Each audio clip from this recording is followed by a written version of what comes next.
2, 1. We're on. So this is Dean Tedder with the Two Party Podcast. I'm on here with Lois Hollis, and she's got an amazing story to tell us and talk about. And I really encourage our audience to deeply listen to this one. She's got so much to bring to the table today about guilt and shame, and she's written a book. She's working on a film that I believe is already out. Just an amazing woman. So I'm going to hand it over to Lois. Lois, I want you to just tell us who you are, a little bit about who you are, where you're from, and then go ahead and tell us your story. Okay, thank you so much, and thank you for this great opportunity to share this message, which is my job. So thank you so much for helping me to do my job. We love having you here. Thank you. I am a shame guilt educator, counselor, and filmmaker. And then I always hear, well, we never heard about that one before. You have to change your category. And I said, I can't change my category because that's what I do. Well, we don't talk about shame and guilt because it doesn't exist. And it makes people uncomfortable. So we talk about happiness and joy and being positive and loving each other. And I said, I'm all for that. But if you don't get rid of the shame and guilt, you'll never get to the loving. And They go, oh. And I said, well, there's another way of looking at it. If you don't know your enemy, how are you going to defeat it? Yep. So that's who I am. I'm teaching you about shame and guilt that is not in the culture. And the reason that I mean everyone, including myself, have not been able to defeat shame and guilt, the automatic, I'm not good enough, I can't do this, I'm guilty, I shouldn't be here. That program within all of us is because we did not get the right information from psychiatrists, psychology, and our culture advocates shaming and guilt behavior. Mm-hmm. So it's not your fault that you are not achieving what you want, that you also feel depressed, you feel anxious, you feel fearful. I think a lot of people need to hear that. Yes. They need to understand and know that it's not their fault. It's not their fault. It's not your mother's fault either. Right. And that's the other one, is where people pass the blame or pass the buck, or they remain in a place where pointing the finger at someone else is easier than looking inward. Well, of course it is, but it ain't going to get you home. I'm a basketball fan, so you got to go first, second, third, fourth, and you got to go home. Correct. Being positive is going to get you out of the dugout on first base, but it will never, ever get you home. I want to go home. I want to go home to love and happiness. Yes. Okay, so that was my goal. So I eventually found the real reason and the truth about shame and guilt. Divinely inspired. That's a whole show in itself. But I need to tell you that I am blessed to give this message out to people. Yep. And not afraid to be opposite what our culture is saying, because I created the first hemodialysis unit in the country, in the United States, in Pennsylvania. I've done a lot of firsts in my life. So it's not unusual for me to do something first, because that's just who I am. Mm-hmm. Okay, so once I decided that shame and guilt were the problems within my life, I was so excited, because I didn't have to go to therapy for depression. I didn't have to go to therapy for anxiety. I didn't have to do special sayings, special meditation, special mind games to get rid of my fears. I didn't have to read a long course. I didn't have to do this stuff, because I know it only got to first base, because that's every place I've always got is first base. And I was tired of sitting on first base. Yep. I wanted to get home. So I was infused with this information and I healed. Okay, I had some physical chiropractic and other healing people to help me, and nutrition and juicing, and you got to do the whole thing. Yeah. But the main part was the emotional aspect of shame guilt. Yeah. You know, Once, you have to, like you just said, you had other aspects that you had to work on as well. And I think that's an important thing that the audience needs to remember is while you're working on your internal, your emotional, your spiritual, you also have to take care of yourself on the physical as well. It all balances each other out. yeah, if you could kind of think of a wheel, yep, and you're the hub, okay? yep, And one spoke is nutrition, one spoke is your thoughts, your mind, one spoke is healing, either, massage or chiropractic or energy work. Yeah, there's so much out there. And spiritual, your mm-hmm, soul. yep, So you got to do all of them. But interesting that shame and guilt is the key to everything, because unbeknownst to us is that shame and guilt are the same. mm-hmm, Okay. yep, Shame is in the unconscious mind that goes at night saying you're uh, no good, and you're no good, and you're not good enough. And you have this tape inside of you. Why? mm-hmm. Because you got it from the culture. You got it from the religion. And if you didn't get it from religion, you got it from the school. If you didn't get it from the school, you got it from your parents. It's from And like if you had society, it's perfect, kind of a society thing and an environmental thing. yeah. And if your parents didn't give it to you, you had perfect parents, your friends gave it to you. Right. So you couldn't escape it. So it's not anyone's fault. It's shame, guilt is the fault of Yep. your problems today. Shame and guilt is not an emotion. What it is an energy that activates emotions. It turns positive emotions into negative emotions. Let's say if you have compassion and you have shame and guilt on that emotion, it turns to depression. That's pretty deep. I've honestly never looked at it that way. I've always thought of guilt as I feel guilty, like a feeling.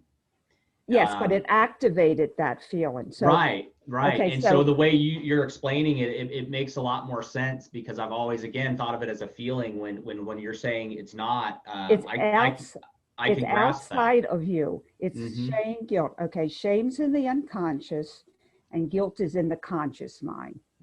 Which makes a lot of sense. And you hear a lot with addiction counseling. You hear a lot of addicts. Some of the base that they're surrounding their addiction in is guilt and fear, as well as the shame.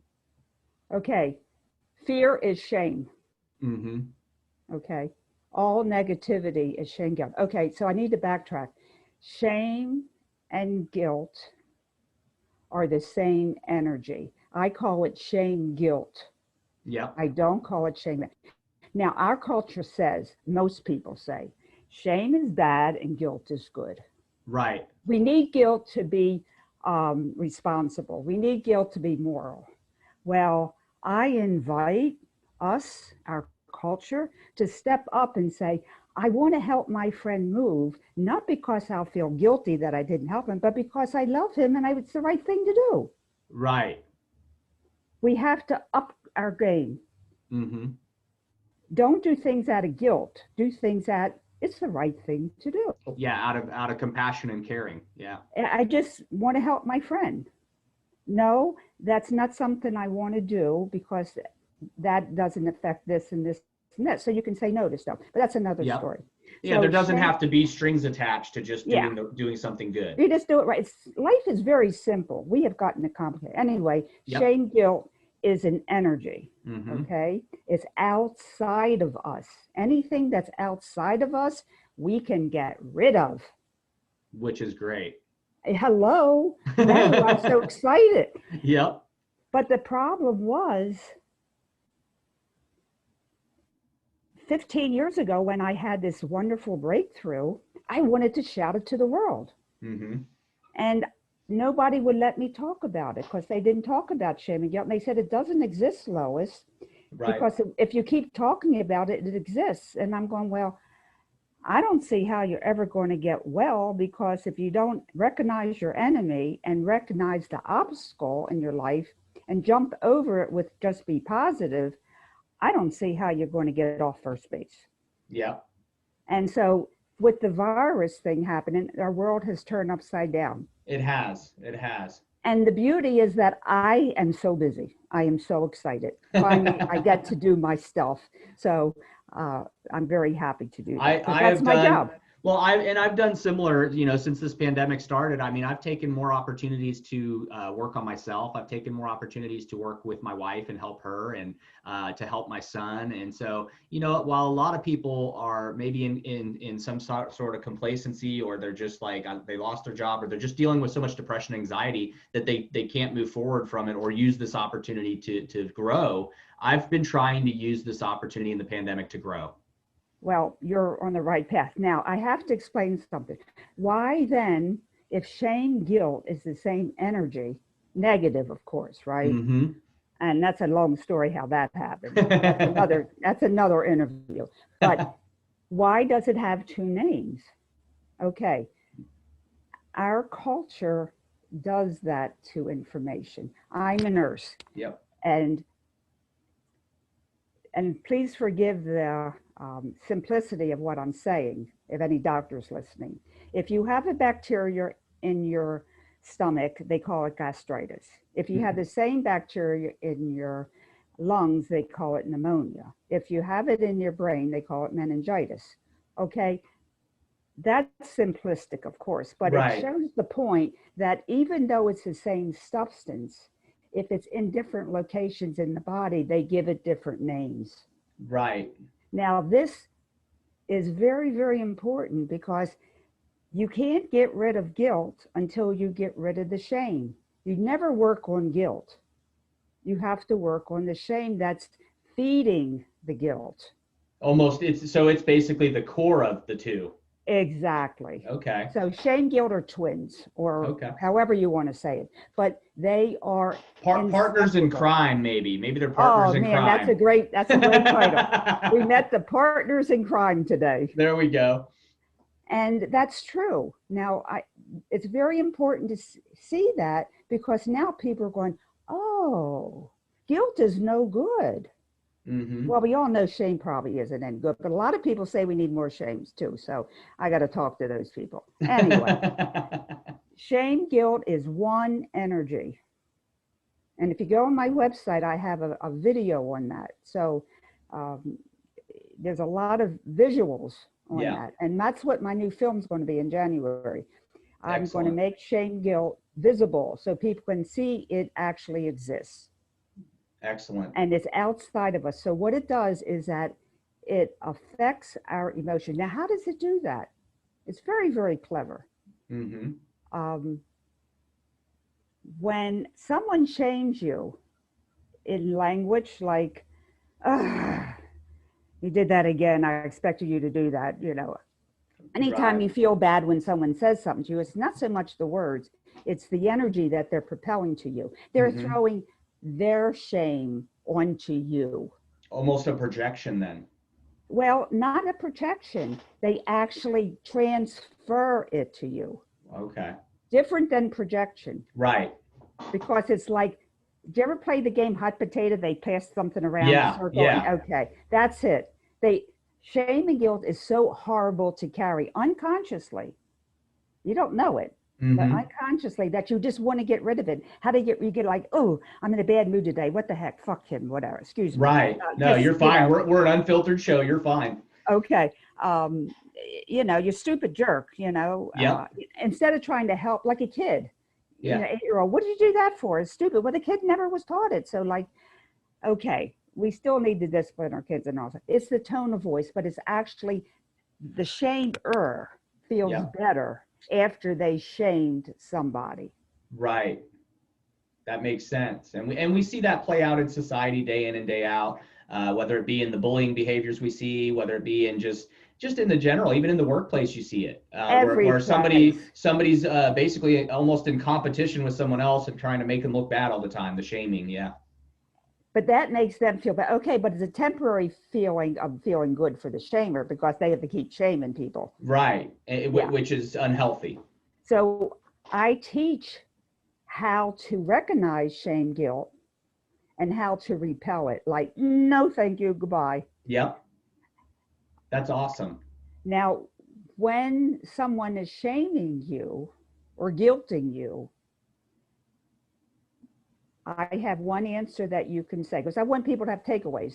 Of course, of course. I mean, I'm on the cliff right now wanting to know how I can get rid of this myself. Okay, you say to them, isn't that interesting? I actually use that quite often. Sometimes Okay. my wife gets mad when I use that. Well, because yeah, she can't throw her shame onto you. Well, sometimes she just thinks I'm being sarcastic because I'm kind of a sarcastic person. So sometimes I say, well, that's interesting. And she's like, don't start. Well, it's your tone of voice. Right. So, well, that's interesting. Yes. Or you could say, that's interesting. Say it without punch. Right. And what does that do by using that term? How have you found that works? It repels it because you don't take it. Now, when you start arguing with somebody, it's like always a waste of time. What it is that you're getting the shame and then you throw the shame back again. It's the shame game. Okay. So you're playing hot potato with the shame then? With the person. And it will never, I never do couple counseling because it's ridiculous. You got to fix yourself, then you come together. But anyway, that's another story. Yep. I have a feeling I'm going to have you back on more often. Well, that's okay. This is a story that started with Adam and Eve. So how many hundreds of years are we talking about it? So I want to get in these minutes now. What's something that can help you shift your mind? And that's a big deal. Yes. If you can just shift your mind, it's not my fault. I have depression, but I don't have to talk about depression. I have to talk about shame and guilt. Mm-hmm. Shame, guilt. Always put it back to shame, guilt. Never, ever, ever say my shame or my guilt. Never own it. Right. And that would make it harder to get rid of. Well, yeah, you're like calling it, come on, screw me more. You know, right. Like you want it to hang out with you. Yeah. Yeah. Never. So we shouldn't own it, and we should definitely call it out and repel it. Yes. But, you know, we're just talking topics here. Yep.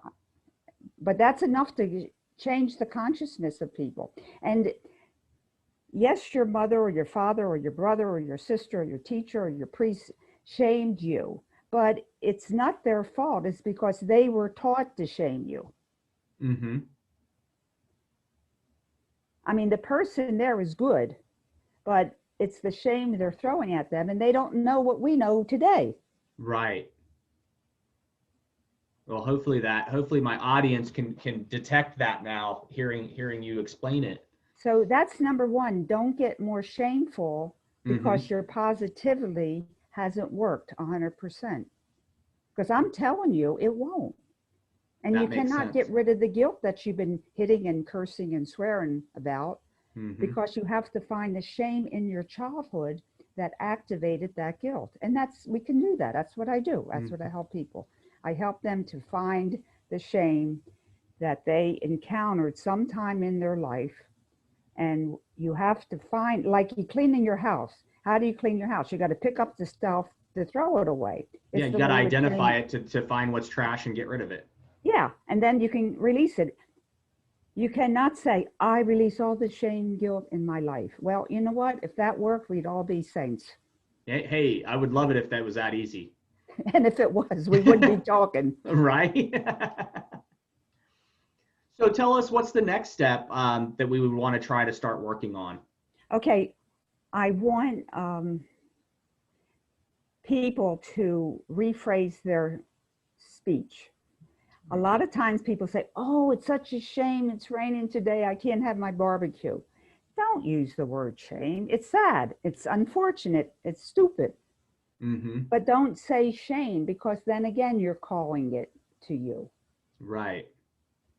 See how unconscious it is? Yeah. I mean, it's something as simple as our own words that we're just ingrained to use, or maybe it got in a bad habit of using that word. No, we were taught to use those words. Okay. Yeah. It's not our fault.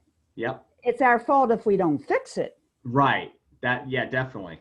But it's not our fault that we're all in this trouble. but it's our fault if we don't try to get out of it. Yep. Okay. So be aware of the use of shame in your vocabulary. Oh, it's such a shame that I flunked the exam. Well, it's not shame, it's sad and it's unfortunate, but don't use the word shame. Yeah. And interesting, you'll find people using that so much and you go, that's really stupid to use that word there. But you don't tell them that, Yeah. Well, not unless you want to hurt their feelings. Yeah. So that's one way to stop. So there's three things. One, you have to learn shame guilt behaviors because we were not taught that. Yeah. So you have to recognize them. You have to recognize it. Second, you have to find the shame that you have accumulated in your life. And it has a starting point. This is very interesting.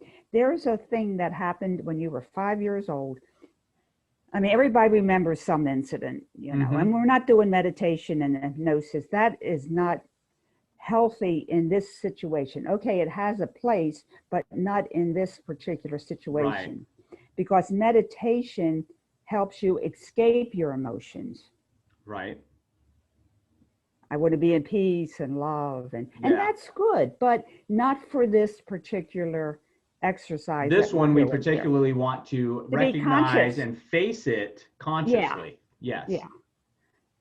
And this tapping thing, they tap it away. Well, you know what? I could tap all day and it's not going to help. Well, it makes it worse because you're denying your emotions from talking. Your emotions are really You could almost say with the tapping thing and different techniques like that, you could almost say that you're substituting one thing for another. So you're basically burying the shame and guilt in order to pick up a new habit of tapping or something. Exactly. Else. Yeah. Exactly. So it doesn't help you face it. Exactly. So whatever, where was I? So then we were on our next step. So we know we gotta recognize it. Then we need to identify. We gotta find it. Then we gotta find where it's from, locate its identity, and locate the description of where it came from. Yeah. And a lot of people are now it's in the common knowledge about interpersonalities, like we have anger or this or that. And I have a video on YouTube about this that people can go to and look at it and understand what I'm talking about. Okay. And they're the ones that inside of us is carrying the shame, and we get rid of it because we found it. And then we got to go, oh, I got to get smart and learn how to avoid it. Right. Because it's always going to happen to us, but how do we deal with someone that's shaming us? So to be clear, now we're trying to identify it. Now that we've identified it, we don't want to ignore it, but we want to make sure we don't allow it to come back in new situations. Exactly. Okay. And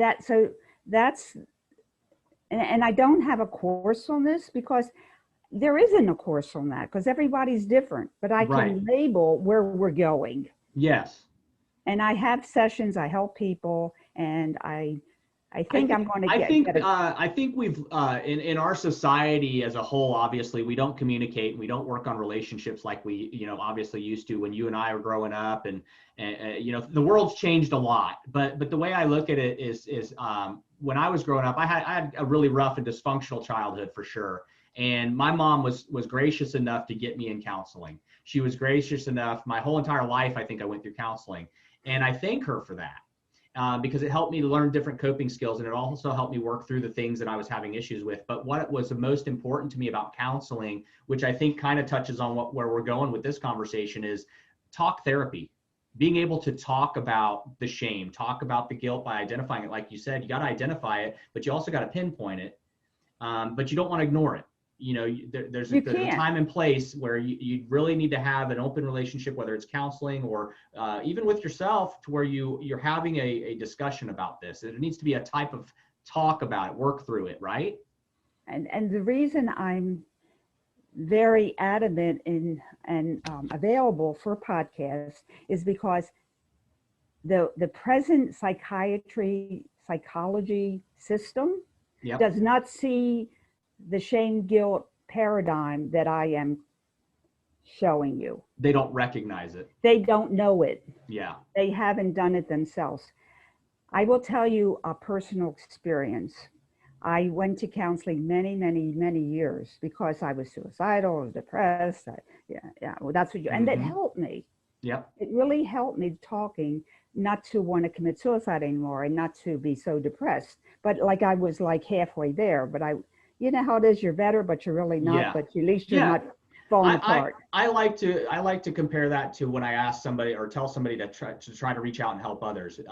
Just helping somebody in that moment gets them out of maybe a suicidal mind state or gets them out of a depressed mind state. Even if you put a smile on someone's face, it's enough to remove it temporarily. Exactly. So that's where I was. Yep. And every time, and I wanted more, so I stayed with therapy. And it's an hour, and I would talk, and then it takes a while to get to the shame guilt part inside of you. It isn't like, oh, hi, it takes about 40 minutes or half an hour to get to that moment.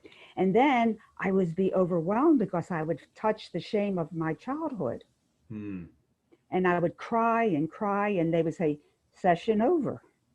Yeah, and that was it. But they didn't know what to do once the shame was exposed. Right.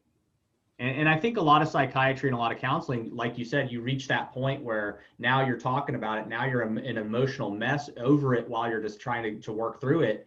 And then like they say session closed, which that's the most important point and time where the session should not end. The session should continue to help you work through it. Exactly. And I'm not condemning therapy because it's really helped. Of course not. It's helped me for, again, it's helped me. And I love the professionals that worked with me. But like you said, you're recognizing something that's not taught or not addressed in counseling. And when you reach, like you said, when you reach that plateau where you have learned that this is what's going on, there needs to be people like you that can help people work through that.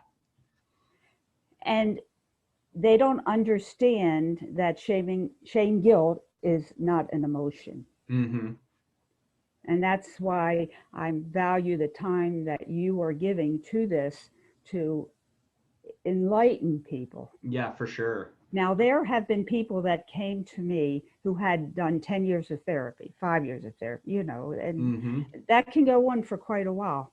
And then I spend time with them like I'm talking with you. And then I teach them how to find the shame in their childhood, how to recognize it, how to release it.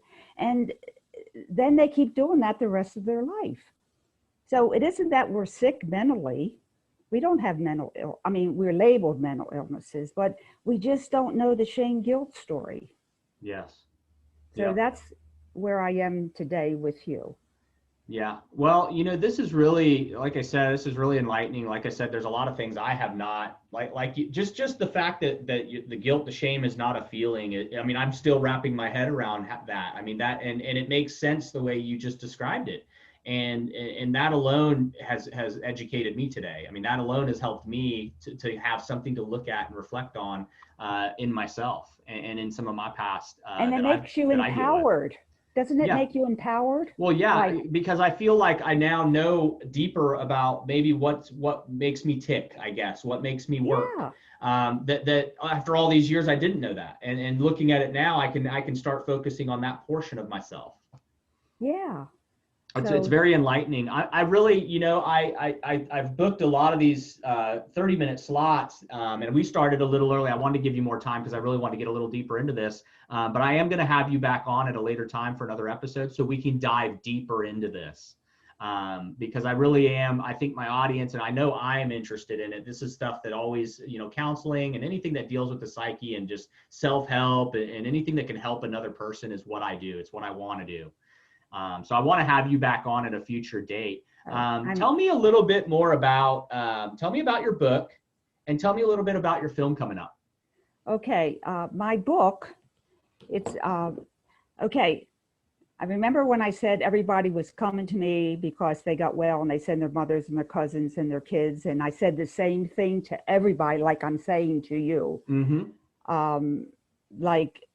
I don't know how many times a day. I said, after a couple of years, I can't say this anymore. It's save your money, buy my book. Yeah. Yep. But I'm available for counseling. Right. But I think you can get a lot out of my book. So I wrote my book, but as you just said, I'm still wrapping my head around it. So this book is written in English and I think it's clear, but it isn't clear to most people because Right. it's a whole different way of thinking.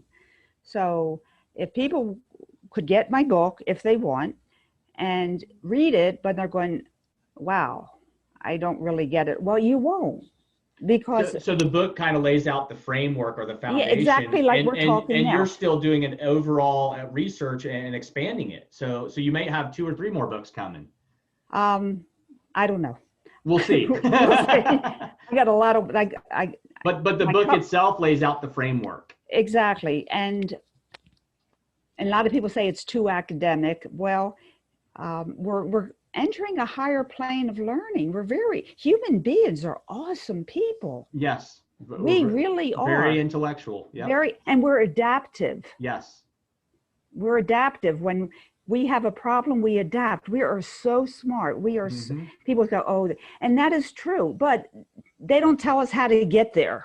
Right. I'm telling you how to get there. That's Yeah. my job.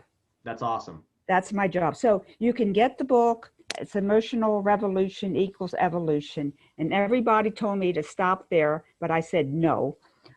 Releasing Shame, Guilt. So Yeah. they said, if you put that in the title, nobody will buy it. And I said, oh, well, whatever. Yeah. But that's now what they're you're buying that's it. the message you're conveying. And that's sometimes you've got to convey that message, whether you get advice from someone else. If you didn't put it on there, basically putting that on there summarizes what we're looking at. Exactly. And so, to me, that makes sense. Now that we've talked, it makes sense. but a marketer did not like me, but that's okay. Yeah, He's that doing his happens. own shame and guilt. Yeah, those exactly. Those guys sometimes don't know it all. Okay, so that helps. Yep. And another thing would help if people would look at my website, and I have a couple videos there. And I don't know if you have show notes or something, but I can put the YouTube film I have on that so people can I will get it. when I get done and I get this episode all edited up, I will add in the description links. I will add links to your website, to your book, and all of it. Yep. That makes it easier for people. For sure. And the other thing is I want to tell people that they need to keep like a journal or a diary. Journaling is very healthy. It's also when I consider the whole human race, all have been told we're not good enough. Yep. In many ways.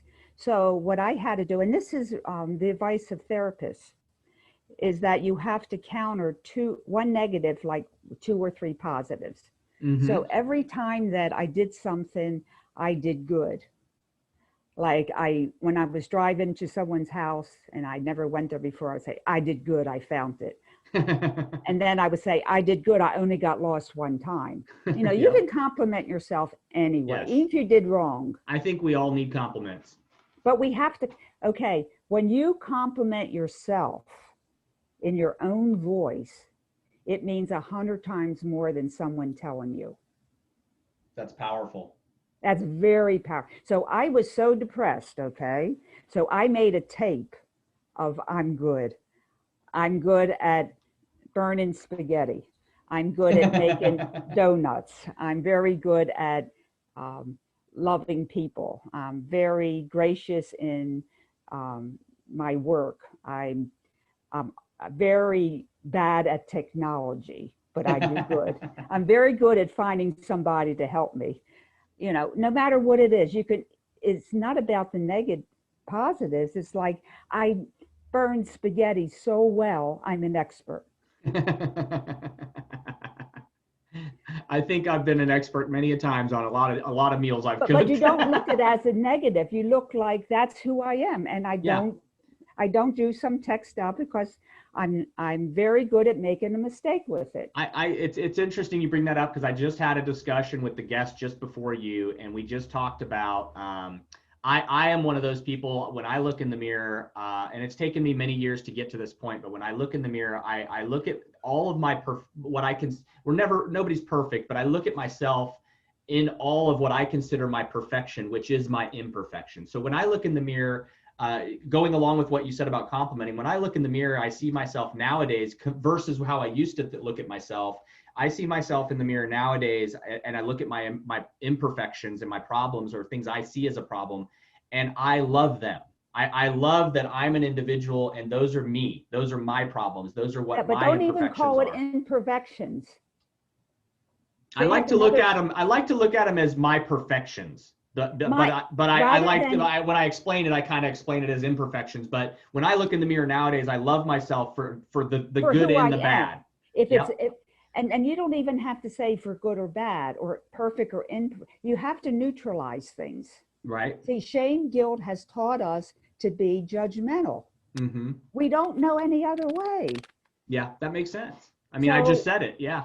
I know. So you can say, wow, I really have this cheekbone that's probably a half an inch bigger, and that's really cool because that's who I am. That's awesome. But it took me, okay, so what I did was, at the advice of a therapist, I taped my own voice. Yeah. And I set it to repeat, repeat, repeat. So for 15 minutes, I'd put this, well, it was a cassette in those days. Yeah. Put it in my ears, and I would listen to myself, telling myself, I'm good at writing, I'm good at burning spaghetti, I'm very good, you know. And you know, that really helped. Mm-hmm. Because I was so far down in the trenches. If someone was telling me what I'm telling you today, I couldn't even receive it. That's how far down I was. Right. So some people aren't going to get this, and that's okay, because you have to keep complimenting yourself. It takes practice. It takes practice to get there. We have to reprogram our shame, guilt mind. And then reinforce it. Yeah. Okay.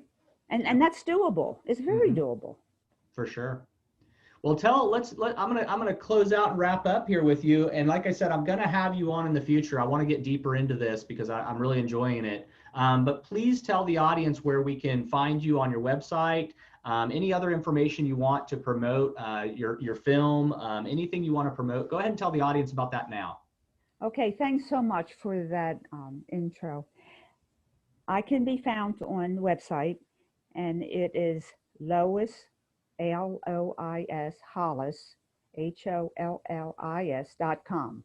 Of course, it has the www and all that other stuff, but loishollis.com. Okay. And in there, I give a free ebook. Okay. Now this, if you sign up for my emails, but the ebook is called 500 Questions Have One Answer. Now, this is not one ebook that you'll receive. One email that you'll receive. I made the 500 questions in 20 segments. Okay. So you're going to receive 25 segments at a time for a couple months. Very cool. And that's first base. That's teaching you how to recognize shame, guilt behavior. And I explained it in 500 questions. That's awesome. That's awesome. So all they have to do is just sign up for the email then. That's it. And then I have some people say, oh, I really want to talk about you to you, but it's like, you're so different. I don't know if I would spend the money. I give a free 15-minute session. Yeah. So you can, this is who I am. How do I sound to you? How do you, because everybody has different needs. Right. So and sometimes that's what it takes, is to build that relationship personally. Yeah. And if I can help somebody, I never charge them, because I answer to God, not to them. Amen. Amen. Well, I'll tell you, Lois, it's been great having you on here. I'll be working on this, and I'll send you over a copy link when we're ready to air this. But I'm going to go ahead. I'll have all the descriptions and links set up to go to this so that people can find your website, find your videos. But I really enjoyed having you on today, and I will for sure have you back in the future. Well, thank you. And God thanks you too. Well, you have a great day, okay? Okay, bye-bye. Have a good one.